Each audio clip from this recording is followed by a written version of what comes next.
Welcome to Sleepless Philosophers. Before the ideas begin, a small request: most of you who watch are not subscribed, and we've noticed this in the numbers, in the gap between views and the audience that stays. We post every single day, we put care into each script, each thought, each question that unfolds in the dark, and if these videos have become part of your nights, if they help you think or drift, or simply exist in that space between waking and sleep, consider subscribing, hitting the like button, turning on notifications so you know when the next one arrives. And if you feel moved to do so, leave a comment, tell us where you're watching from. What philosophical question occupies your mind the most? What idea you return to when everything else falls away? These small gestures matter more than you might think. They allow this work to continue. They allow these ideas to reach others like you, scattered across the world, awake in the quiet hours. Now the introduction ends and the philosophy begins. Pain does not end with the person who experiences it, does not die with the body that carried it, but persists, transmits, moves through generations like a current that flows beneath consciousness, shaping those who come after in ways they do not understand, in ways they cannot name. And this transmission is not metaphorical, is not merely the passing of stories or the modelling of behaviour, though it includes those things, but is written into biology, into the methylation patterns on genes, into the expression profiles that determine which parts of the genetic code are active and which are silenced. And the silencing is not random,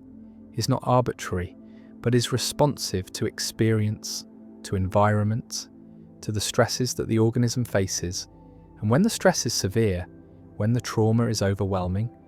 when the suffering exceeds what can be processed and integrated, the organism adapts, changes its expression patterns, alters the way genes function, and these alterations persist, are maintained across cell divisions, across the lifespan, and in some cases, across generations, are passed to children who never experienced the original trauma but carry its signature in their cells, in their stress response systems, in the heightened reactivity that makes them vulnerable to threats that their parents faced but they have not. And the vulnerability is not chosen, is not learned, is inherited, is biological, is the body remembering what the mind never knew. And the remembering is not conscious, is not available to introspection, is only visible in symptoms, in patterns of response, in the ways that descendants of trauma survivors react to the world, and the reactions are often excessive, are disproportionate to present circumstances, are responding not to what is happening now, but to what happened then, to the grandmother who starved, to the grandfather who was tortured, to the ancestors who were enslaved or displaced or murdered. And the murdered are not gone, are not finished, are still speaking through the bodies of the living, through the nervous systems that were shaped by their suffering, through the epigenetic marks that carry forward the biological memory of what was done. And what was done cannot be undone, cannot be erased, cannot be forgotten, because it is not stored in memory, but in structure, in the physical organization of the organism, in the ways that cells respond to signals, in the thresholds for activation, in the baseline levels of stress hormones. And these levels are set during development, are calibrated by the environment the developing organism encounters. And if the mother is traumatized, if she is living in fear, if her stress systems are chronically activated, the fetus is bathed in cortisol, in the chemical signatures of danger. And the developing brain adapts, prepares, assumes the world will be hostile. And this assumption is not a thought but a configuration, is the wiring of neural circuits, the tuning of receptor densities, the establishment of set points that will persist long after birth, long after the original danger has passed. And the passing is not complete, is not final, because the danger is not just external, but is now internal, is part of the organism's structure, is the way it has been built. And the building is what trauma does, is the remodeling of the organism to survive threats that may or may not continue to exist. And when the threats do not continue, when the environment becomes safe, The organism does not automatically adjust, does not recalibrate, because the recalibration is difficult, is requiring new experiences, new safety, sustained over time. And even then the original programming is not erased, but is overlaid, is suppressed, but remains available, remains capable of being reactivated if circumstances change, if danger returns, and the return is expected, is anticipated by systems that were shaped by trauma, that are always waiting for the threat to appear, and the waiting is exhausting, is the chronic activation that wears down the body, that accelerates aging, that produces illness that shortens life, and the shortening is transmitted, is part of the inheritance, is what descendants receive, along with the shape of the face and the colour of the eyes. They receive the legacy of suffering,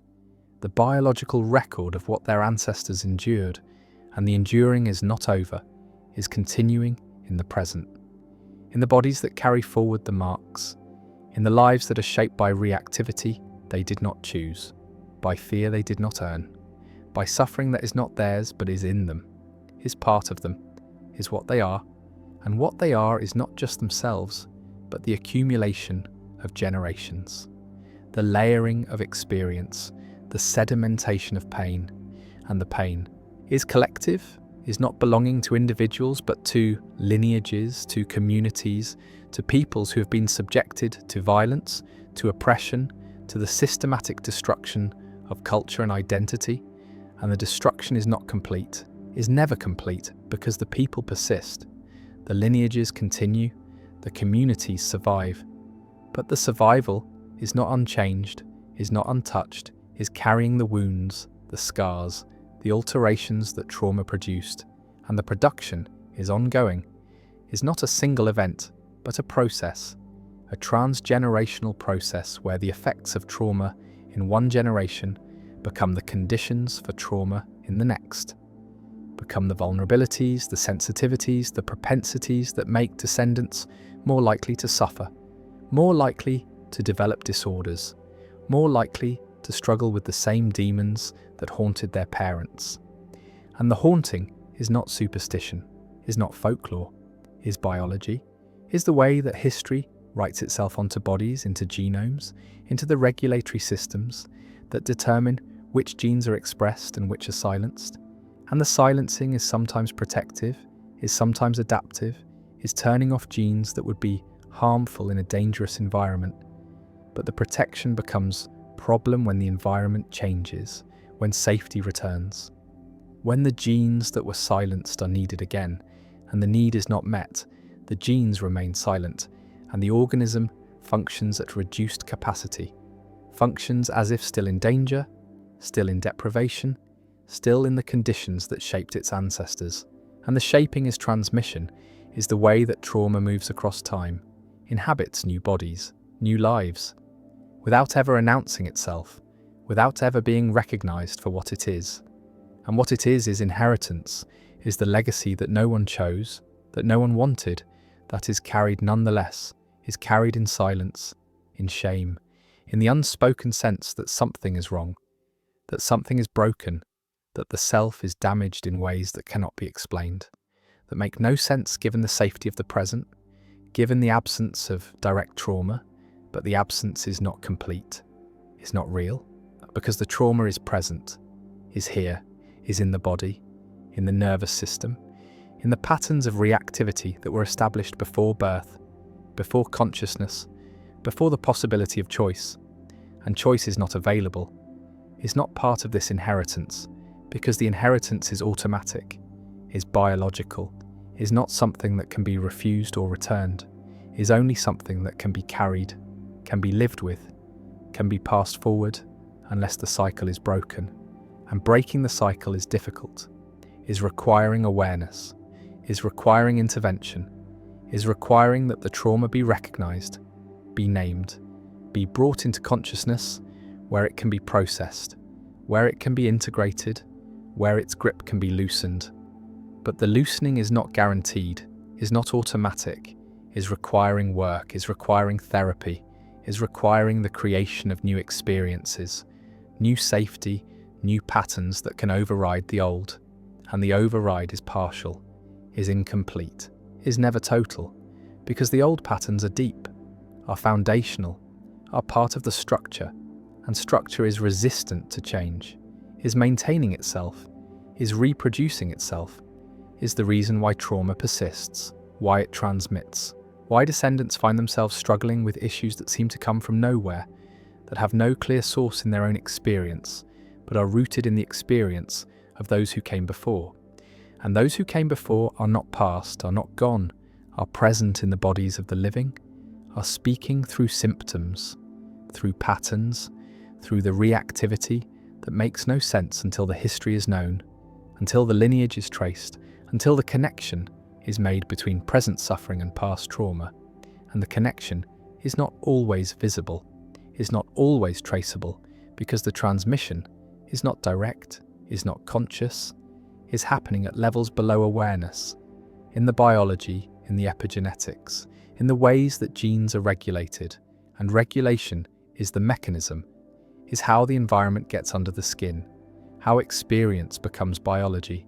how trauma writes itself into the code, not by changing the sequence but by changing the expression, by adding methyl groups to the DNA, by modifying histones, by altering the accessibility of genes to the transcription machinery. And these alterations are reversible in principle, are not mutations, are not permanent changes to the sequence, but in practice they are stable, are persisting, are passed to daughter cells when cells divide, are sometimes passed to offspring when gametes form, and the passing is the inheritance, is the way that trauma becomes. Transgenerational becomes a legacy that spans lifetimes, that spans centuries, that connects descendants to ancestors they never met, whose names they do not know, whose suffering they do not remember, but nonetheless carry in their bodies, in their stress responses, in their vulnerabilities, and the vulnerabilities are real, are biological, are making descendants more sensitive to stress, more reactive to threat, more likely to develop PTSD, more likely to suffer from anxiety, from depression, from the disorders that cluster in families, not just because of genes, but because of the regulatory changes that genes undergo in response to trauma. And the response is adaptive in the moment, is helping the organism survive, but becomes maladaptive when transmitted. When the environment no longer matches the adaptations, when the descendants are living in safety, but their bodies are prepared for war, and the war is historical, is not present, but the preparation persists, is the mismatch that creates suffering, that makes normal life difficult, that makes challenges overwhelming, that produces symptoms that seem excessive, that are judged by others as weakness, as overreaction, as personal failing, when really they are the inheritance, are the biological legacy of trauma that was not chosen, was not earned, was simply received, was transmitted through mechanisms that the descendants did not control and usually do not understand. And the understanding is what begins healing, is what makes intervention possible, is what allows the cycle to be recognized as cycle, as pattern, as something that is not inevitable, is not destiny, is not the way things have to be, but is the way things have been, is the history, is the accumulation of pain across generations, and the accumulation can be interrupted, can be metabolized, can be processed in ways that prevent further transmission. And the prevention is not easy, is not simple,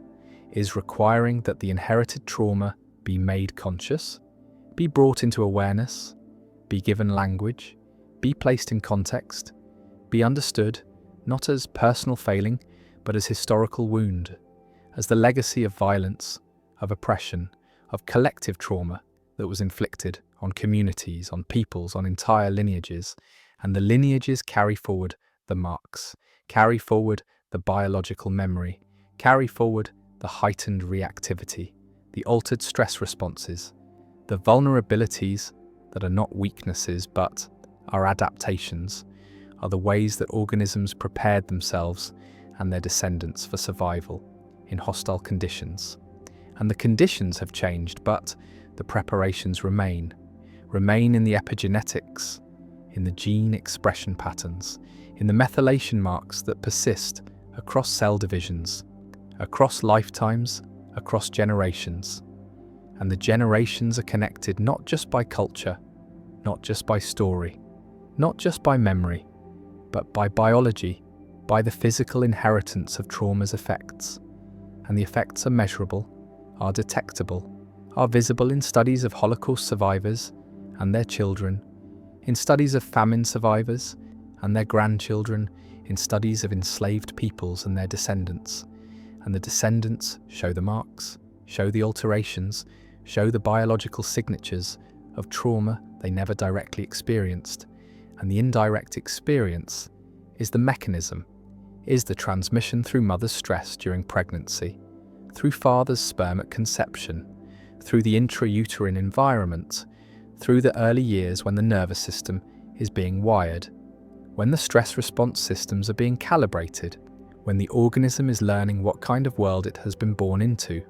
And the learning is not cognitive, is not conscious, is happening at the level of physiology, is setting the baseline, is establishing the patterns that will persist. And the persistence is the problem, is the reason why trauma is transgenerational, is why the effects extend beyond the traumatized generation to those who come after, who inherit not just the memory, but the biology, not just the story, but the structure, not just the narrative, but the nervous system that was shaped by suffering. And the shaping is inheritance, is what cannot be escaped, is what is carried forward until it is metabolized, until it is processed, until the cycle is broken by someone who recognizes what is happening, who understands the transmission, who does the work of healing, not just for themselves, but for the lineage, for the ancestors, whose suffering is still present, still active, still shaping lives, and for the descendants who will either inherit the trauma or inherit the healing, will either receive the unprocessed pain or will receive the integration, the metabolization, the transformation of trauma into wisdom, into resilience, into the capacity to bear what was unbearable. And the bearing is what breaks the cycle, is what prevents transmission, is what allows the next generation to be free of the burden, to live without the reactivity, without the hypervigilance, without the sense that danger is everywhere, that safety is illusion, that the world is hostile and the hostility is historical, is real in the sense that it happened, that it shaped bodies, that it left marks, but is not present, is not current, is not the reality that descendants face, except that it is present in them, is current in their physiology, is the reality they inhabit, because their bodies are still responding to threats that are generations old. And the old is not past, is not finished, is ongoing in the biological present, in the stress response that activates too easily, in the immune system that is dysregulated, in the inflammatory markers that are elevated, in all the ways that trauma persists in the body long after the traumatic event has ended. And when the body that persists is not the body that was traumatized, but is the body of a descendant, then the transmission is visible, is undeniable, is proof that trauma is not contained within individuals, but spreads across time, across generations, becomes the inheritance that shapes families, communities, peoples. And the shaping is not deterministic, is not fate, is not making the future inevitable, but is making certain futures more likely, is creating vulnerabilities,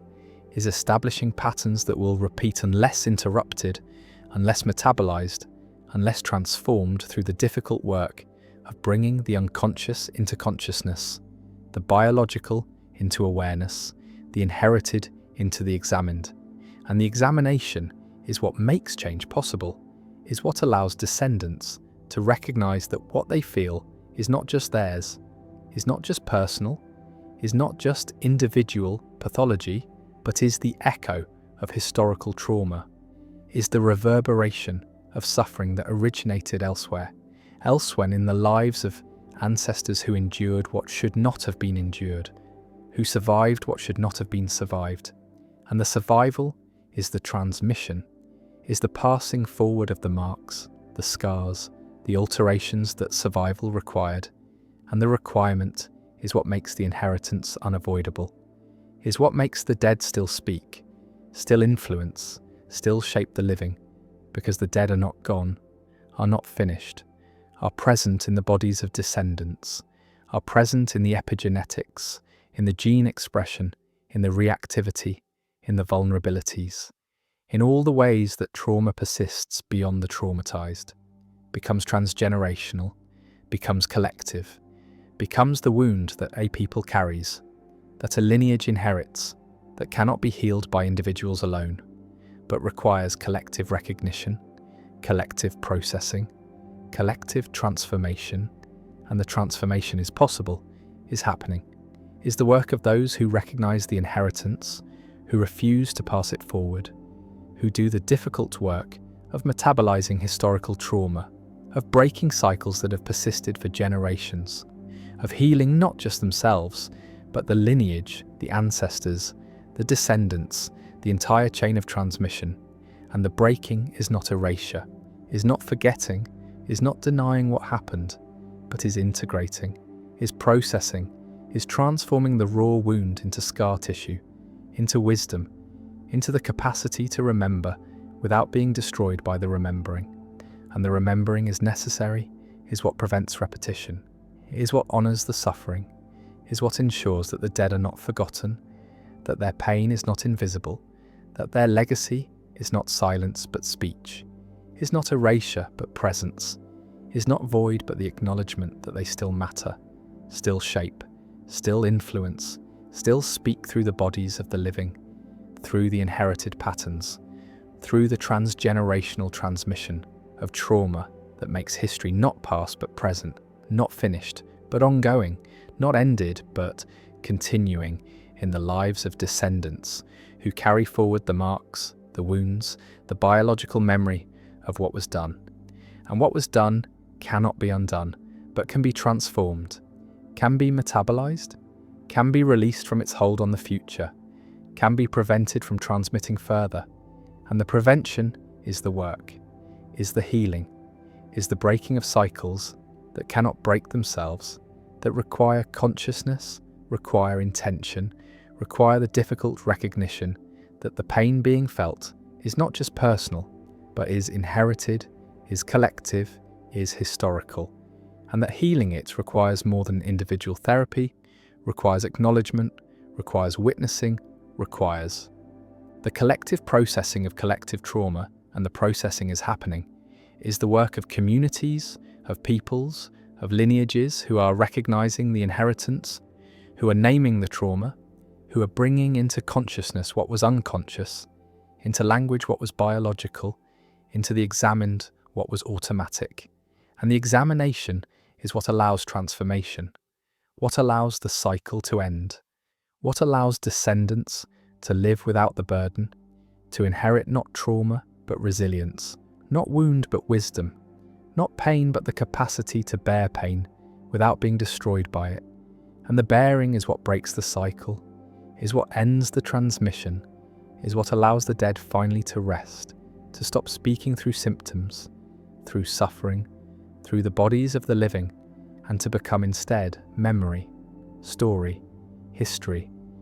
the acknowledged past that shapes but does not determine, that influences but does not control, that matters but does not trap.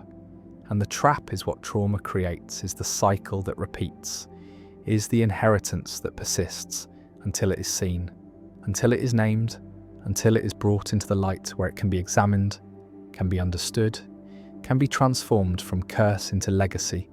from burden into gift, from wound into wisdom. And the wisdom is what can be passed forward, is what can be inherited, is what can replace the trauma in the transgenerational transmission. And the replacement is possible, is happening, is the work of healing that extends across time, that heals not just the present, but the past, not just the self, but the lineage, not just the individual, but the collective. And the collective is what trauma targets, what trauma fragments, what trauma destroys. And the collective is what healing restores, what processing rebuilds, what transformation makes possible again, the sense of belonging, of continuity, of connection across generations. And the connection is what makes the inheritance bearable, is what converts trauma into meaning, suffering into purpose, pain into the possibility of preventing further pain. And the prevention is the inheritance that can replace trauma, is the legacy that can break cycles, is what the dead want, have always wanted, which is not to haunt but to rest, not to burden but to bless, not to wound but to protect. And the protection comes through the metabolization of their trauma, through the breaking of the cycles they could not break, through the healing they could not achieve, and achieving it now, in the present, heals not just the future, but the past, heals the ancestors whose suffering is still active, still present, still transmitting, and the healing stops the transmission, releases them, releases the descendants, releases everyone from the cycle, from the inheritance, from the weight of pain that has travelled too far, lasted too long, harmed too many, and can finally end, can finally be transformed, can finally become not trauma but memory, not wound but scar, not curse but the story of survival, of endurance, of the refusal to let trauma be the final word. And the final word is healing, is transformation, is the breaking of cycles that seemed unbreakable, the ending of inheritances that seemed inevitable, the release from the past that makes the future possible, makes life livable, makes descendants free to be themselves, rather than the repositories of ancestral pain. And the freedom is the gift, is what healing makes possible, is what the work achieves, is the inheritance that can replace trauma, the legacy that can be passed forward, the blessing that can travel across generations, not as wound but as wisdom, not as pain but as the capacity to transform pain. And the transformation is what matters, is what makes the inheritance of trauma not destiny but opportunity, not curse but challenge, not the end of possibility but the beginning of healing that can reach backward and forward, can touch the dead and the unborn, can break cycles and begin new ones. And the new ones are what the work is for, what the healing aims toward, what makes the difficult metabolization of inherited trauma worth doing, because it frees not just the self, but the lineage, not just the present, but the past and future. And the freeing is what ends the transmission, what stops the cycle, what allows trauma finally to be finished, to be over, to be transformed from the weight that crushes into the wisdom that strengthens. And the strengthening is the inheritance that descendants deserve, is what the work achieves, is what makes the pain of ancestors not meaningless but meaningful, not wasted but transformed, not the end but the beginning of healing that can extend as far into the future as trauma extended into the present. And the extension is what breaks the curse, what ends the haunting, what allows the dead finally to rest and the living finally to be free. Meaning was not invented but was given, was not constructed but was inherited, was not the product of individual reflection but was the air that was breathed, the framework that was absorbed, the structure that made sense of suffering, of labour, of death, of everything that otherwise would be unbearable. And this given meaning came from stories, from gods, from hierarchies that extended beyond the human into the cosmic, into realms where purposes were assigned, where roles were fixed, where every life, no matter how small, had significance, because it was part of a larger pattern, a divine plan, a cosmic order that justified suffering, that explained inequality, that made death not an end, but a transition. And the transition was to something, was leading somewhere, was part of a narrative that continued beyond the visible, beyond the mortal, beyond the contingent facts of this world, into eternal truths that grounded everything. And the grounding is what modernity has lost, is what the Enlightenment destroyed, is what science dissolved by showing that the cosmic order was projection, was fiction, was the human need for meaning imposed onto a universe that has no meaning, that cares nothing for human purposes, that operates according to laws that are indifferent to whether anyone suffers or flourishes. And the indifference is what modern consciousness must confront, must live with, must somehow survive, and the survival is difficult, is producing the crisis that thinkers have been naming for centuries.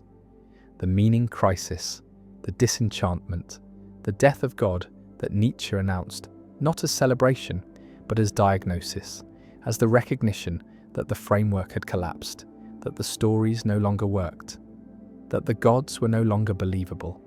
And the unbelievability was not failure of faith, but was the inevitable result of knowledge, of the scientific worldview that explained through mechanism what had been explained through purpose, that showed causes where there had been reasons, that revealed the universe to be vast and old and empty of anything like human meaning. And the emptiness is what modern consciousness inherits, is the vacuum that religion once filled, is the absence that creates the crisis, because humans need meaning, are built to seek it, are suffering without it, are experiencing the pointlessness as pathology, as depression, as the epidemic of despair that characterizes wealthy secular societies, where material needs are met but existential needs are not, where comfort is abundant but purpose is absent, where life is long but feels empty, and the emptiness is not new, but the awareness of it is new, is the result of losing the stories that made the emptiness tolerable, that covered it over, that provided the illusion of significance. An illusion is what the religious frameworks were. But they were functional illusions, were useful fictions, were false but necessary. And the necessity is what modernity has trouble acknowledging, has trouble accepting, because modernity is committed to truth, to science, to the rejection of comfortable lies, but the rejection has costs, is leaving people without the resources to make sense of existence, without the narratives that make suffering meaningful, without the structures that provide purpose. And purpose cannot be manufactured, cannot be created through individual will, cannot be generated by deciding to care about something, because caring requires reasons, and reasons require frameworks, and frameworks are inherited, not invented, are received, not constructed, are given by cultures, by traditions, by the accumulated wisdom of generations who faced the same emptiness and created stories to fill it. And the stories worked not because they were true, but because they were shared, were collective, were providing roles and meanings that were recognized by others, that were part of a social world where purpose was public, was confirmed, was real in the way that social facts are real. And social facts require agreement, require participation, require that people act as if the meaning is there, and the as if is what modernity has trouble with, is what secular consciousness resists, because acting as if seems like pretending, seems like bad faith, seems like the self-deception that Sartre warned against. And so modern individuals are caught between the need for meaning and the inability to believe in the sources of meaning, between the hunger for purpose and the knowledge that purpose is not inherent but is imposed, is constructed, is chosen. And chosen meaning feels arbitrary, feels thin, feels like it could be otherwise, and therefore feels like it is not really meaning at all, but is just preference, just a subjective valuing that has no grounding, no justification, no claim to be anything more than personal taste. And taste is not enough, is not providing the weight that meaning requires, is not making life feel significant, is not answering the question of why any of this matters. And the why is the question that modernity cannot answer, is the question that haunts secular consciousness, is the question that produces the crisis. And the crisis is not just intellectual, but is visceral, is felt, is experienced as the flatness of existence,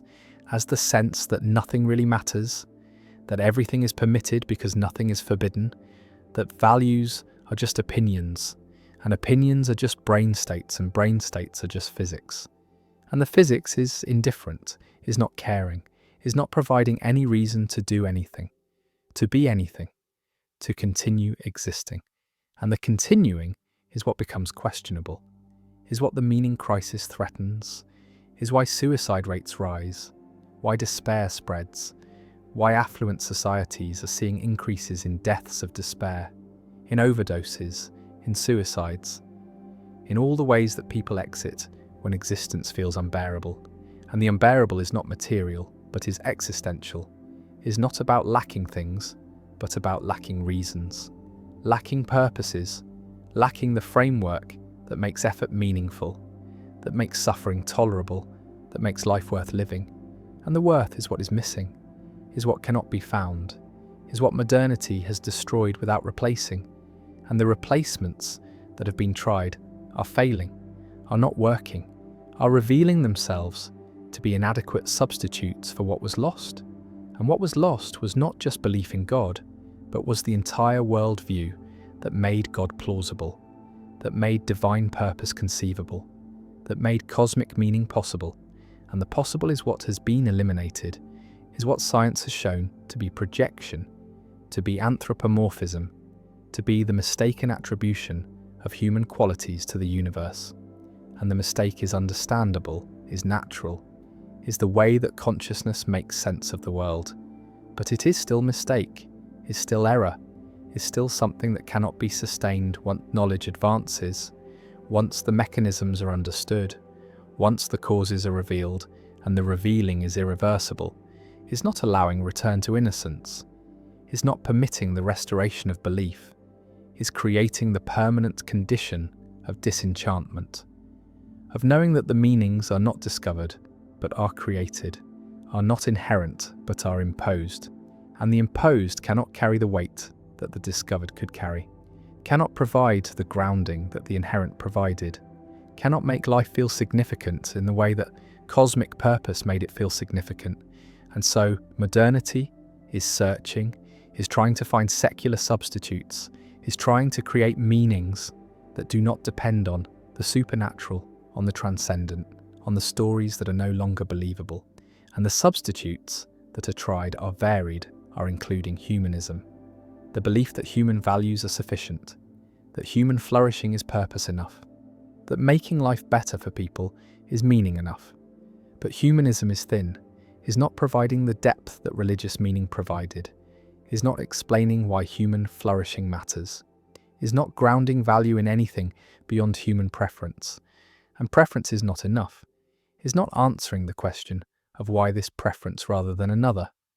Why care about flourishing rather than about something else? And the something else is always available, is always an option. And without grounding, the choice feels arbitrary, feels like it could be different. And what can be different feels less real, less binding, less meaningful. And so humanism satisfies some, but not others, works for those who do not need deep grounding, but does not work for those who do, who need reasons that extend beyond the human, beyond the contingent, beyond the arbitrary. And these people are searching, are trying other substitutes, are trying nationalism, the belief that the nation provides purpose, that serving the collective gives life meaning, that sacrifice for the group is the answer. But nationalism is dangerous, is leading to conflict, is producing the us versus them that justifies violence, that makes the other into enemy, that converts the search for meaning into the justification for harm. And the harm is what makes nationalism unsustainable, as meaning is what reveals it to be destructive, to be the kind of substitute that is worse than the absence it is trying to fill. And so nationalism is rejected by many, is seen as the wrong answer, but the rejection leaves the question open, leaves the search continuing. And another substitute that is tried is ideology, the belief that political movements provide purpose, that working for justice or equality or liberation gives life meaning. That commitment to the cause is the answer, and for some this works, is providing the structure that was lost, is giving roles and purposes, and the sense of being part of something larger, something important, something that justifies effort and sacrifice. But ideology is also dangerous, is also producing conflict, is also dividing the world into believers and heretics, is creating the certainty that is intolerant, that is unwilling to coexist with doubt, And the doubt is what ideology cannot tolerate, is what it must suppress. And the suppression is violence, is coercion, is the same problem that religion had, that any totalizing meaning system has, which is that it cannot allow alternatives, cannot permit questioning, cannot coexist with the plurality that modernity also values, and so ideology is failing as substitute, is producing as much harm as good, is not solving the meaning crisis, but is creating new problems, new conflicts, new reasons for despair, and the despair is what remains, is what continues, is what characterizes modern consciousness, when all the substitutes are tried and found wanting, when the search for meaning exhausts itself, when the recognition arrives that maybe meaning cannot be found, cannot be manufactured, cannot be created through individual or collective will, because meaning was never something that humans made, but was something they received, was given by frameworks that emerged over centuries, that were refined through generations, that worked because they were inherited,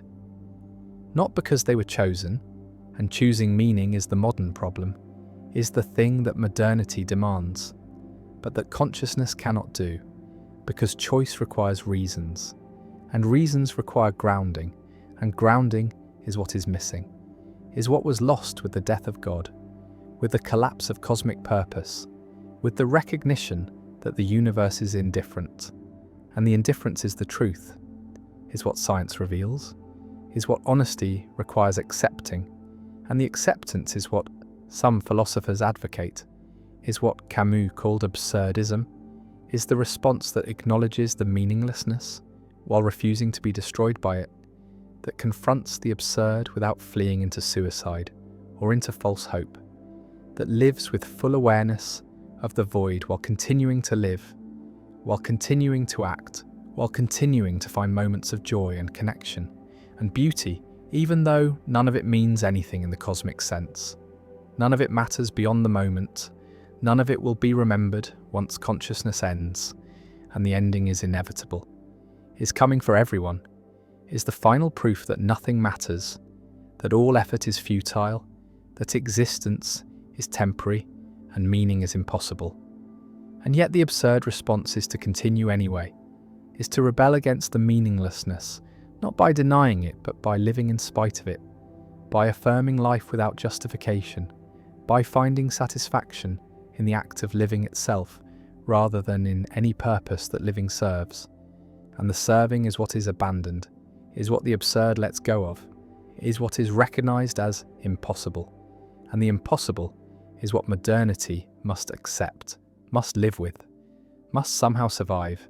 And the survival is not guaranteed, is not easy, is requiring a transformation of consciousness, a new way of being human that does not need cosmic meaning, that does not require divine purpose, that can tolerate the void without filling it, that can live with the knowledge that existence is contingent, that meaning is constructed, that everything could be otherwise. And the otherwise is what makes nothing necessary, nothing absolute, nothing secure, and the insecurity is the permanent condition, is what modernity offers, is what the horizon of meaning looks like when the horizon keeps receding, when the destination is revealed to be illusion, when the search is recognized as endless because there is nothing to find, no meaning to discover, no purpose to uncover, only the void, only the emptiness, only the silence of the universe that does not answer, that does not care, that does not provide what humans need. And the need is real, is not going away, is producing the crisis that may not have solution, that may be the permanent condition of secular consciousness, of enlightened awareness, of the knowledge that liberates from illusion, but enslaves to despair. And the despair is what remains, is what continues, is what characterizes the horizon of meaning in modernity. The flat landscape where purposes used to stand, where gods used to reign, where cosmic order used to justify suffering. And now there is nothing, or there is only what can be constructed, what can be chosen, what can be performed, and the performance feels hollow, feels fake, feels like going through motions, without conviction, And conviction is what is missing, is what cannot be manufactured, is what made religious meaning work, and without it the secular substitutes fail. The humanisms and nationalisms and ideologies all fail because they lack the weight, lack the depth, lack the grounding that conviction requires, and the requires is what consciousness needs, is what makes meaning meaning rather than just preference. And preference is not enough, has never been enough, will never be enough, because humans are built for meaning, are requiring it, are suffering without it. And the suffering is the crisis, is the modern condition, is the permanent state of existence at the horizon of meaning, where the horizon is empty, is revealing nothing, is offering nothing except the recognition that meaning was always illusion, was always projection, was always the human need imposed onto a universe that provides nothing, that offers nothing, that is indifferent to whether anyone finds meaning or drowns in meaninglessness. And the drowning is happening, is visible, is the epidemic of despair, is the meaning crisis that modernity cannot solve, because the solution would require believing what cannot be believed, accepting what knowledge has revealed to be false, returning to illusions that have been seen through. And the seeing through is irreversible, is permanent, is leaving consciousness stranded at the horizon of meaning, where the horizon extends forever and reveals nothing, where the search continues because it must, but where nothing is found because nothing is there, because meaning is not discovered but was always created, was always the story that consciousness told itself, and the story has ended, has been revealed as story, and what remains is the silence, the emptiness, the void that religions were covering, that purposes were filling, that cosmic orders were organizing, and the organizing is gone, is lost, is leaving consciousness alone with existence, with the fact of being without the reason for being, with life without purpose, with experience without significance. And the without is the horizon, is what modernity sees when it looks for meaning. And the looking continues, must continue, because consciousness cannot stop seeking what it needs. But the seeking finds nothing, reveals nothing, discovers nothing except the fact that there is nothing to discover, that the horizon is empty, that meaning is absent, that purpose is impossible, and the impossible is what must be lived with, must be endured, must be survived, and the survival is what absurdism attempts, what Camus offered, what some find sufficient, but many do not, many cannot, many are destroyed by the emptiness, by the meaninglessness, by the recognition that nothing matters and nothing can be done to make it matter. And the cannot is the tragedy, is the modern condition, is the permanent crisis at the horizon of meaning, where meaning has ended, where purpose has collapsed, where existence continues but significance does not, and the does not is what remains, is what persists, is what characterizes life at the horizon, where the horizon is empty, where the search reveals nothing, where consciousness is alone with its need for meaning in a universe that provides none, that offers none, that will never provide any, because meaning is not there, was never there, is only here in consciousness, in the stories that are told, in the illusions that are maintained, and the maintaining is what modernity cannot do, is what knowledge prevents, is what honesty forbids, and so the crisis continues, the despair persists, the horizon remains empty, and consciousness must somehow survive, must somehow continue, must somehow live without meaning, without purpose, without the grounding that makes existence bearable, and the bearable becomes questionable, becomes doubtful, becomes the thing that many cannot achieve, and the achieving is the challenge, is the task, is what modernity demands without providing resources, without offering solutions, without giving answers, because there are no answers, there is no solution, there is only the void, only the emptiness, only the silence, and the silence is what speaks, is what reveals, is what remains at the horizon of meaning where meaning has ended, and nothing has replaced it, and nothing ever will. Time feels like a river flowing in one direction, from past through present toward future. And this feeling is so fundamental to human experience that questioning it seems absurd, seems like denying gravity or claiming water flows upward. But the feeling of time's flow is not a direct perception of reality, but a construction, a story. The brain tells about the relationship between events. And when physicists examine the universe at its most fundamental level, they find no flow, no arrow, no distinction between past and future written into the equations, find only a four-dimensional block where all moments exist simultaneously, where what humans call past and what they call future are just directions in space-time no different than up and down. And this creates a profound puzzle, a gap between how time appears in experience and how it exists in reality, between the subjective sense of moving through time and the objective structure that contains no movement, only arrangement, only the geometry of causation. And this gap suggests that the experience of time is not a feature of the universe, but a feature of consciousness. Not something discovered, but something manufactured. And understanding how this manufacturing happens, how the brain constructs the illusion of flow from raw sensory data and memory and anticipation, reveals something strange about what humans are, about how awareness works, about the mechanisms that create the sense of being a continuous self moving through a series of moments, rather than what might actually be the case, which is that there is no continuous self, and there are no discrete moments, but only patterns of neural activity that interpret themselves as experiencing time, when really they are just responding to change, just processing difference, just comparing present states with stored representations of past states, and calling that comparison memory, calling that experience history, calling that sensation the passage of time. But the passage is metaphor, is language, trying to capture something that has no literal motion, no actual flow, because nothing is passing, nothing is moving. There is only the fact of change, the fact that one configuration of matter gives way to another configuration, and the brain, being a system that persists across configurations, that maintains some continuity of structure, even as its content shifts, interprets this persistence as duration, as a self that endures, as an identity that travels from then to now. But the travelling is illusion.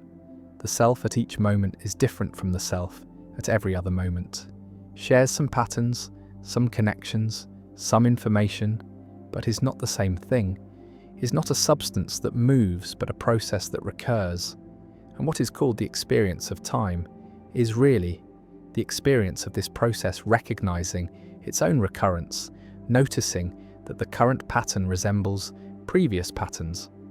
that there is continuity even though there is no identity, that memory creates the appearance of a past that the present self once inhabited, when really the past exists only as traces, as modifications to neural structure, as information encoded in synaptic weights. And these traces are not recordings, are not faithful representations, are reconstructions, are guesses about what must have happened based on fragmentary evidence. And every time a memory is recalled, it is reconstructed slightly differently, is altered by the present context, by current beliefs, by subsequent experiences, and so the past is not fixed, is not a stable foundation upon which the present stands, but is constantly being rewritten, constantly being adjusted to fit the story. The brain is telling about who it is and how it got here, and this means that personal history is fiction, not in the sense of being deliberately false, but in the sense of being narrative, being shaped by the requirements of coherence and meaning, rather than by pure correspondence to what actually occurred. And what actually occurred is anyway inaccessible, is gone. It exists only in the present, in the form of these unreliable traces that claim to point backward, but really only point to themselves, only demonstrate that something happened without being able to show exactly what. And the brain fills in the gaps, invents details, smooths over inconsistencies, creates a past that makes sense of the present, even if that past never happened, quite the way it is remembered. And people are completely unaware of this invention, completely convinced that memory is retrieval, that remembering is like playing back a recording, when really it is more like improvising a story based on a few key words, more like confabulation than documentation, and the implications are vertiginous, because if the past is unreliable, then what is the present based on? What is the foundation of identity? If history is malleable, what does it mean to be the same person over time, if the time itself is constructed and the person at each moment is different, and the memories connecting them are fabricated? And perhaps the answer is that there is no foundation, no solid ground, no identity in the sense of something that persists unchanged, only the process of identification, the act of claiming continuity, the narrative that says, I am the one who did that, who experienced this, who will do something else tomorrow. And this narrative is not true or false, but functional, is a tool the brain uses to coordinate behavior across time, to plan, to learn, to maintain social relationships. Because others expect continuity, expect that the person they met yesterday will be recognizably the same person today. And so the brain provides that continuity, constructs that sameness, even though at the level of neurons and molecules, there is constant flux, constant replacement, constant change. Henri Bergson argued that there are two kinds of time, clock time and lived time. The abstract mathematical time of physics that divides duration into discrete instants, measurable and uniform, and the qualitative time of consciousness that cannot be divided, that is not made of moments, but is a continuous flow, an indivisible duration where past and present interpenetrate, where memory is not storage but preservation, where the whole of experience is always present, always accessible, not as separate events but as a cumulative whole. And Bergson called this duration, and he believed that science, by spatializing time, by treating it as if it were a line made of points, misses what time actually is in lived experience, misses the flow, the thickness, the way that consciousness is always multiple, always containing more than the present instant, always reaching backward into memory and forward into anticipation. And this multiplicity is what gives experience its richness, its texture, is what makes a melody more than a sequence of individual notes. Because the melody is heard as a whole, as a pattern that emerges from the relationship between notes rather than from the notes themselves. And this pattern exists only in duration, only in the continuous present that holds the past notes in memory while the current note is sounding. And without this duration, there would be no music, no meaning, no connection between moments, just isolated sensations with no relationship. And Bergson believed that the brain does not produce consciousness but limits it, filters it, reduces the totality of duration to the narrow slice that is relevant for action, for survival, for navigating the practical demands of living in a body. And what is called the present moment is really just this filtered slice, this pragmatic selection from the fullness of time and different states of consciousness. Different drugs, different practices can alter the filter,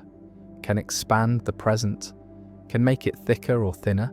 can change how much of the past is felt to be co-present with the now. And this variability shows that the present is not a fixed instant, but a flexible window, a span that can be adjusted. And what determines the adjustment is not the external world, but the internal state. The brain's current configuration, its chemical balance, its attentional focus. And so the experience of time is not a passive registration of external temporal facts, but an active construction that varies with the observer,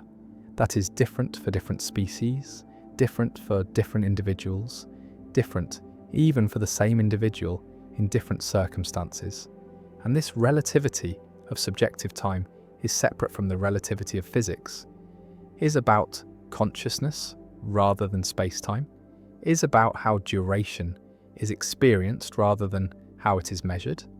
And Bergson thought that science could never capture this experiential dimension, could never reduce Dürre to equations, because equations deal with space, and time deals with change, with becoming, with something that is not spatial and cannot be spatialized without losing its essential character. And whether Bergson was right about this is debatable. Neuroscience has made significant progress in understanding how the brain constructs temporal experience, has identified mechanisms involved in time perception, in the binding of events into sequences, in the calibration of subjective duration. But whether this understanding captures what Bergson meant by Dürre, whether it explains the qualitative feel of time passing, is less clear, is perhaps another instance of the explanatory gap, the hard problem of consciousness applied to temporality, the question of why there is something it is like to experience duration, rather than time just being a parameter in neural computations without any felt quality, without any phenomenology. The specious present, a term coined by William James, refers to the fact that what is experienced as now is not an instantaneous point, but a short interval, usually estimated at around 2 to 3 seconds, within which events feel simultaneous, feel co-present, and this interval is necessary for perception to work. Because if the present were truly instantaneous, if it had no duration, then there could be no perception of motion, no perception of change, no perception of anything except static snapshots, with no connection between them. And so, the brain creates a window, a moving window that slides along the timeline, integrating information from the immediate past with information from the present instant.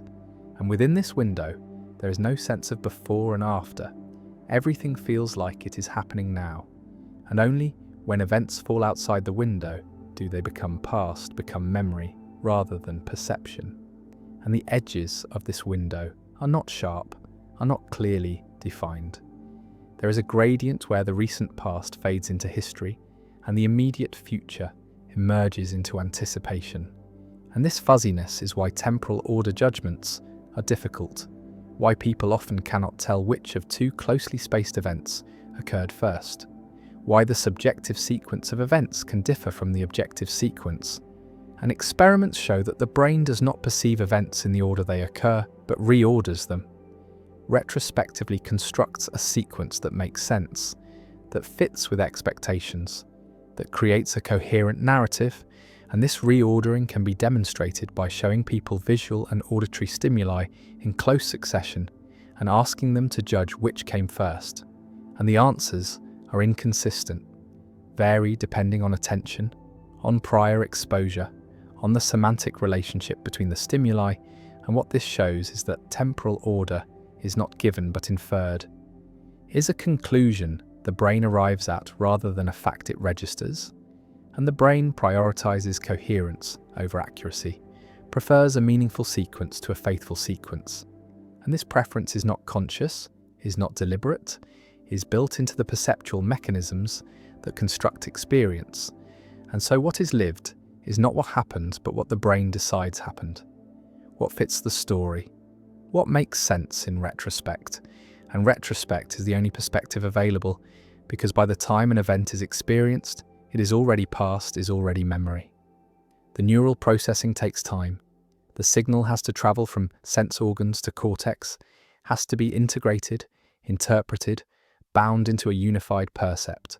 And all of this happens in the past, in the few hundred milliseconds before the event enters awareness, and so consciousness is always behind, always lagging, always commenting on what has already occurred, and the sense of being present, of experiencing now, is an illusion created by the brain, backdating its own representations, stamping them with a time signature that says this is happening now, when really it happened a moment ago. And the moment ago is imperceptible, is hidden by the smoothness of the construction, by the fact that the lag is constant and so feels like zero, feels like immediacy, when really there is a gap, a delay, a space between occurrence and awareness that is filled by processing, by the mechanisms that turn raw sensation into coherent experience. And within this gap, anything can happen. Any reordering, any editing, any adjustment that makes the story work, and there is no way to catch the brain in the act.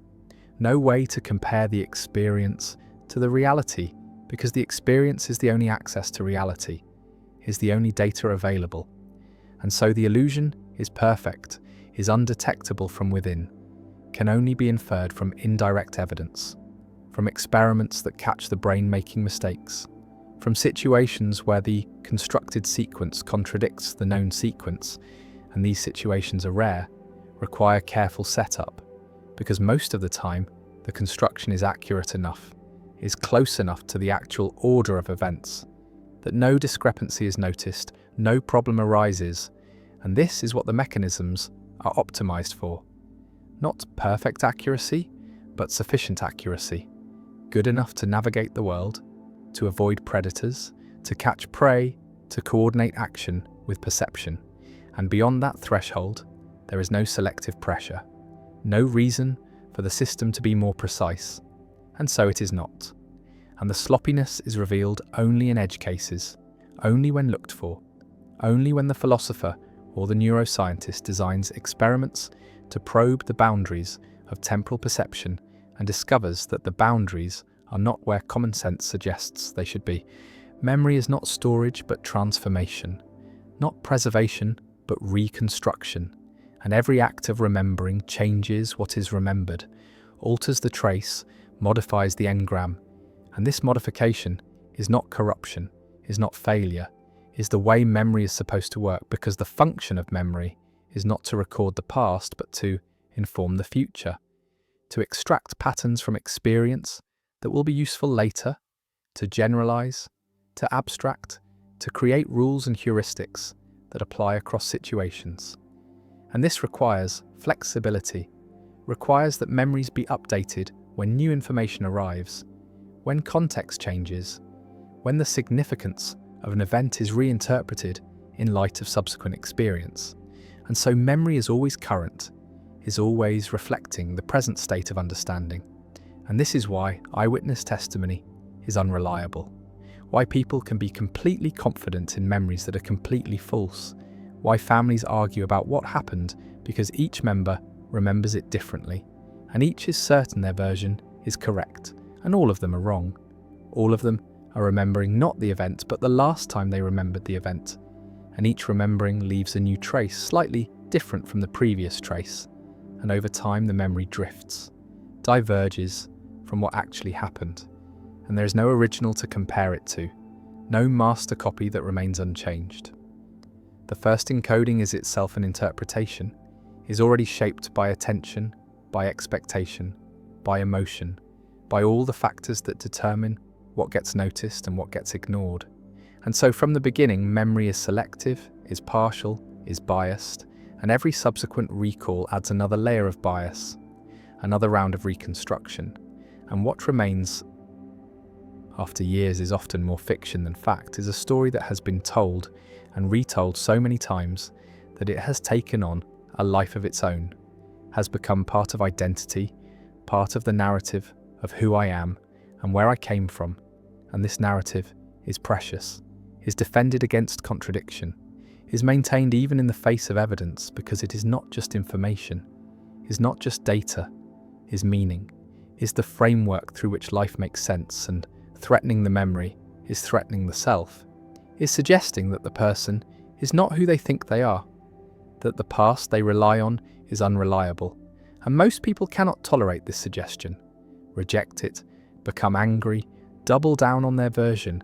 and this rigidity is not stubbornness, but self-protection, is the mind defending its coherence, maintaining its integrity against fragmenting forces, and the alternative, accepting that memory is unreliable, that the past is uncertain, that identity is built on sand, is too destabilizing for most, is a kind of epistemological vertigo that threatens to dissolve the ground beneath everything. And so the illusion is maintained, the confidence is preserved, the memory is trusted even though it should not be, and life continues on this foundation of useful fictions, of pragmatic falsehoods, of stories that are not true but are necessary. and perhaps truth is not the right criterion. Perhaps what matters is not whether the memory corresponds to what happened, but whether it serves the present, whether it helps navigate current challenges, whether it contributes to functioning. And by that standard, most memories are good enough, are functional, even if they are not accurate, even if they are inventions, even if the past they depict never existed except in the retrospective construction that claims to be reporting it. And this is the deepest illusion of time, not that it flows or that the present is specious or that duration is constructed, but that there is a past at all, that history is something that happened rather than something that is happening now, in the present, in the act of remembering, in the process of telling the story. And the past that is remembered is not behind, is not earlier, is right here, is present, is part of the current configuration of neural states. And saying it is past is just a way of talking about certain kinds of present states, the ones that claim to refer to earlier configurations. But the earlier configurations are gone, do not exist, cannot be accessed, and what remains is only the claim, only the reference, only the trace that says, this is a memory, this is about then, but the saying is happening now, is present. And so the past collapses into the present, is revealed to be a mode of present experience rather than a separate domain. And if the past is present, then the future is too, is also a mode of current experience. The anticipation, the planning, the fear and hope and expectation that constitute futurity, and these are present states as well, are neural activity happening now that interprets itself as being about later, but the later never comes, never is experienced, because when it arrives it is now, is present, and the present is all there ever is the only time that exists, and the flow of time from past through present to future is a story told within the eternal now, is a way of organizing experience, of making sense of change, of creating narrative continuity across discontinuous moments. But the moments are not discontinuous, are not separate, because separation requires time. And time is what is being constructed, is the product, not the container, is what emerges from the activity of brains, not what brains exist within. And this inversion, this recognition that time is inside rather than outside, that temporality is a feature of consciousness rather than a feature of the universe, changes everything, makes the question not what time is but how time is made, not when things happen, but how happening is experienced, not whether the past is real, but what reality means when applied to something that exists only as a present claim about a vanished state. And these questions have no final answers, have only perspectives, only frameworks, only ways of talking that are more or less useful depending on context, depending on purpose. And the illusion of linear time is useful, is necessary for planning, for learning, for maintaining the fiction of personal identity that makes social life possible. But it is still illusion, is still construction, is still something the brain does rather than something the brain discovers. And knowing this does not make the illusion disappear, does not make time stop feeling like it flows, because the feeling is built in, is automatic, is not subject to voluntary control, but the knowing changes the relationship to the feeling, creates distance, creates perspective, makes it possible to see the machinery at work, to recognize that what feels like the fundamental structure of reality is actually the fundamental structure of experience. And experience is not reality, but a model of reality, a map, not the territory, a useful approximation that is wrong in systematic ways. And the wrongness matters when the goal is understanding rather than functioning, when the question is what time is rather than how to use it. And these questions have occupied philosophers for millennia, have generated countless theories, countless arguments, and none have settled the matter because the matter is not empirical, is not something that can be resolved by more data or better experiments, is conceptual, is about what categories to use, what framework to adopt, what language game to play, and different games give different answers. And there is no metagame from which to judge which game is correct. only pragmatic considerations, only questions about which framework is most useful, for which purposes, and for most purposes the folk framework is sufficient. The common sense view that time flows and the past is real, and memory is retrieval, and only when that framework breaks down, only when the contradictions become too obvious or the questions become too fundamental, is there reason to look for alternatives? To consider that maybe time does not flow, maybe the past is not real, maybe memory is not retrieval. And these maybes are not conclusions but invitations, not statements of fact but suggestions to look again, to question the obvious, to doubt the immediate, to recognize that the illusion of linear time is so convincing precisely because it is illusion, because it's made to be convincing, because that is its function, and seeing through it does not require rejecting it, does not require abandoning temporal language or pretending that past and future do not exist, only requires holding them lightly, provisionally, as useful fictions rather than ultimate truths, as tools rather than discoveries, as constructions rather than constraints. And in that lightness there is freedom.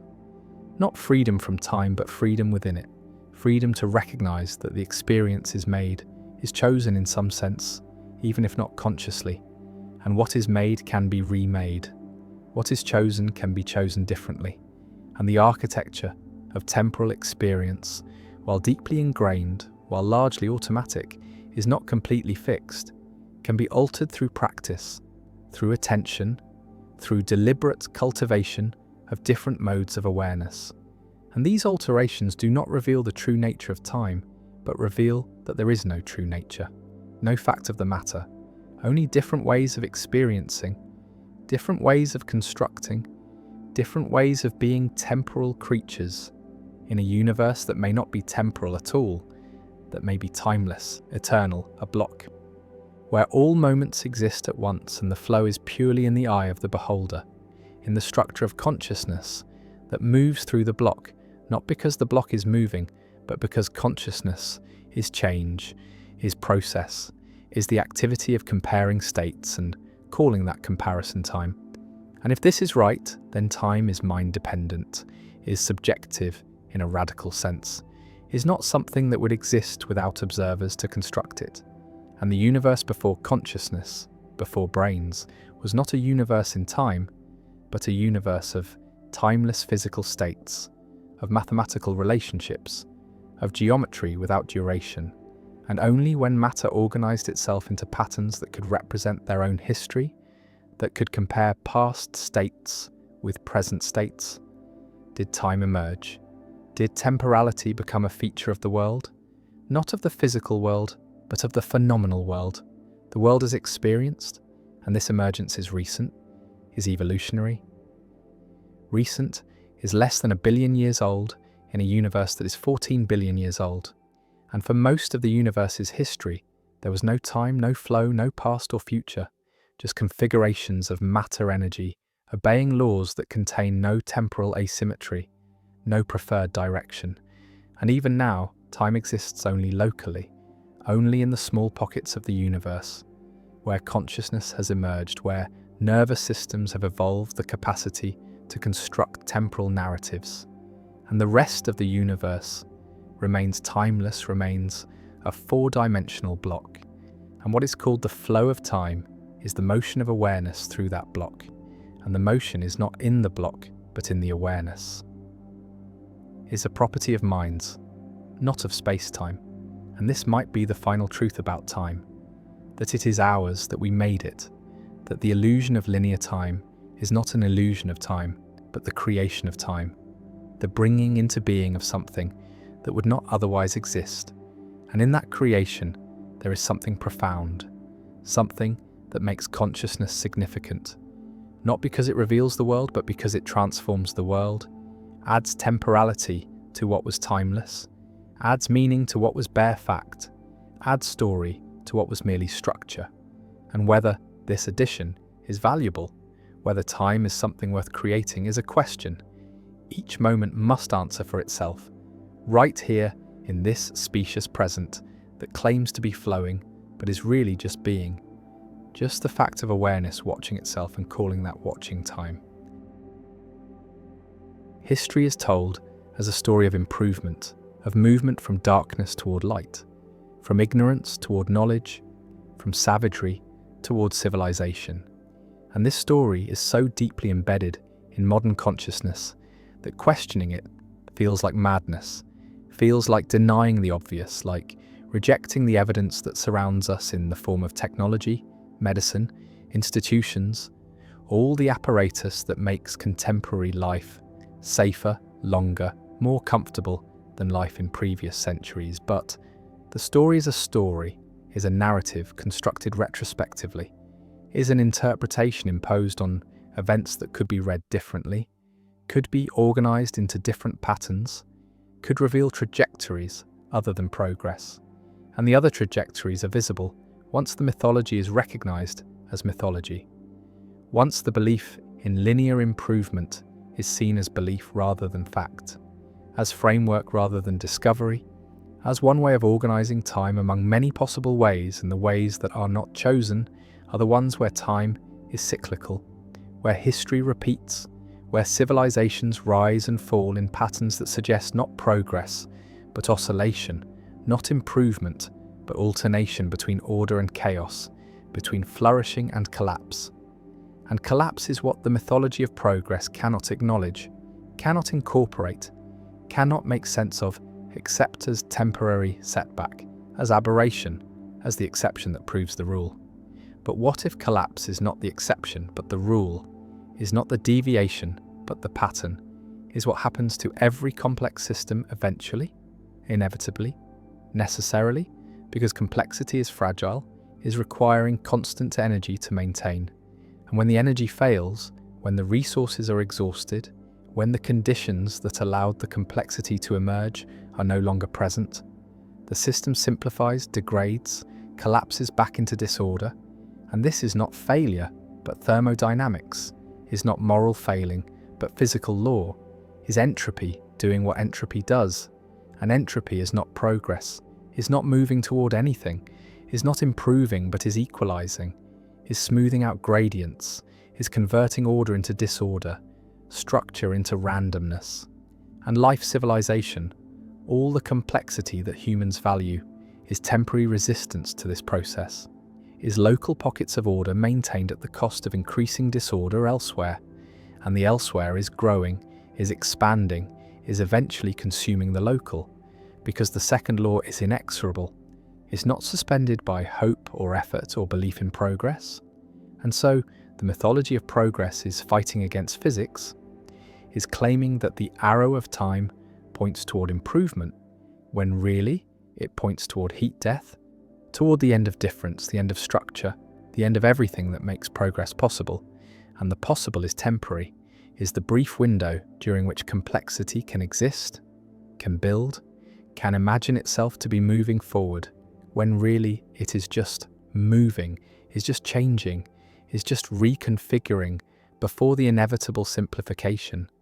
And the simplification is what history shows when the mythology is removed, when the narrative of progress is recognized as narrative, as story, as interpretation, because what history actually shows is cycles, is empires rising and falling, is knowledge being gained and lost, is technologies being invented and forgotten, is civilizations reaching heights and then collapsing into darkness from which new civilizations emerge. And the emergence is not progress, is not improvement, is just the cycle continuing, is the pattern repeating, is order arising from chaos and returning to chaos in the rhythm that characterizes complex systems. And complex systems are not stable, are not sustainable, are not moving toward equilibrium, but are far from equilibrium, are maintained by constant input of energy. And when the input falters, the system collapses. And the collapse is not pathological, is not avoidable, is built into the structure, is the natural end of complexity. And the end comes for every civilization, has come for every civilization, will come for this civilization, because the conditions that allow it to exist are temporary, are contingent, are dependent on resources that are finite, on stability that is fragile, on assumptions that are false, and the false assumptions include the mythology of progress, include the belief that things are getting better, that humanity is moving forward, that the future will be superior to the past, and the superiority is measured in terms that already assume progress, is using metrics like lifespan and GDP and technological capacity. And these metrics show increase, show growth, show what looks like improvement, but improvement toward what? Toward what end? Toward what purpose? And the purpose is assumed, is not questioned, is taken as obvious, as self-evident, that more is better, that longer is better, that faster is better. But these are values, are choices, are not facts, are not discoveries, are impositions of meaning onto patterns that have no inherent meaning, and the meaning could be otherwise, could value stability over growth, could value harmony over domination, could value cyclical return over linear advance, and the advance is the mythology, is the story that the Enlightenment told, is the narrative that science and reason and individual liberty would lead to continuous improvement, to the perfectibility of human nature, to the triumph over suffering, over ignorance, over all the limitations that had constrained previous generations. And the triumph has not arrived, has not materialized, because the limitations were not overcome, but were transformed, were replaced by new limitations. New forms of suffering, new kinds of ignorance, and the new is not better than the old, is just different, is just the current configuration of problems that arise from the current configuration of solutions. Because every solution creates new problems, every technology introduces new vulnerabilities, every increase in power produces new risks, and the risks accumulate, compound, create the conditions for collapse, for the failure of the systems that have become too complex, too interconnected, too dependent on conditions remaining stable. And stability is the exception, is the temporary state, is what complex systems move away from rather than toward, because complexity is dynamic, is changing, is adapting to pressures, and the adaptation is not progress but is response, is the system trying to maintain itself in the face of entropy, in the face of breakdown, in the face of the inevitable simplification, and the simplification is collapse, is the return to less complex states, is what happens when the energy required to maintain complexity exceeds the energy available, and the available is declining, is becoming scarce, is the resource base that allowed industrial civilization to emerge and that is now depleting, is now running out, is now revealing that the progress was not sustainable, was not based on infinite resources, but on finite stores that are being exhausted. And the exhaustion is the end of the mythology, is the revelation that progress was extraction, was the conversion of ancient sunlight into temporary complexity, into the structures that seem permanent, but are actually contingent, are actually dependent on inputs that are ending.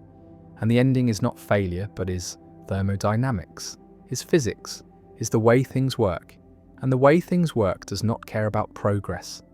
does not care about human narratives, does not care about the stories that civilizations tell themselves to make sense of their existence. And the stories are necessary, are functional,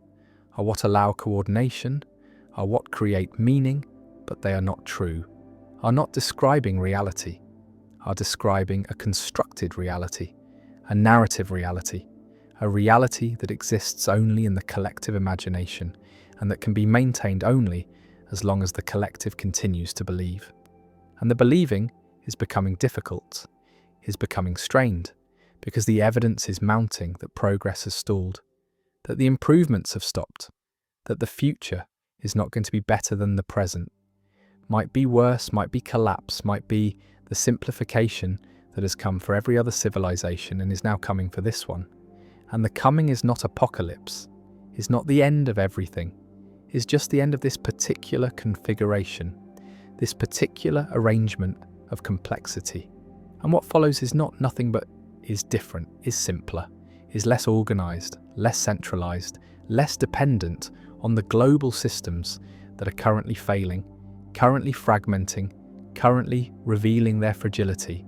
And the fragility was always there, was always the condition of complexity, was always the cost of building systems that are far from equilibrium, that require constant energy to maintain. And the energy is failing, is becoming unreliable, is exposing the mythology of progress as mythology, as story, as belief. That was never fact, was never discovery, was always interpretation, always narrative, always the imposition of meaning onto patterns that could mean anything, that could be organized into any story, and the story that is told shapes the response, shapes what is seen as problem and what is seen as solution,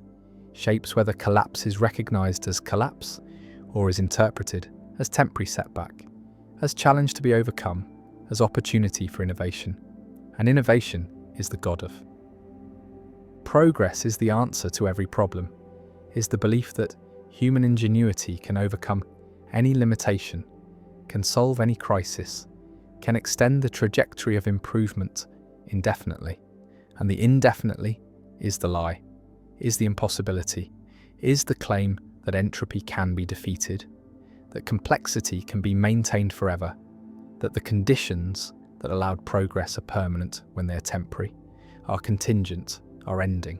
And the ending is visible in the stagnation of median incomes, in the declining returns on technology, in the increasing fragility of supply chains, in the breakdown of institutions, in the resurgence of tribalism,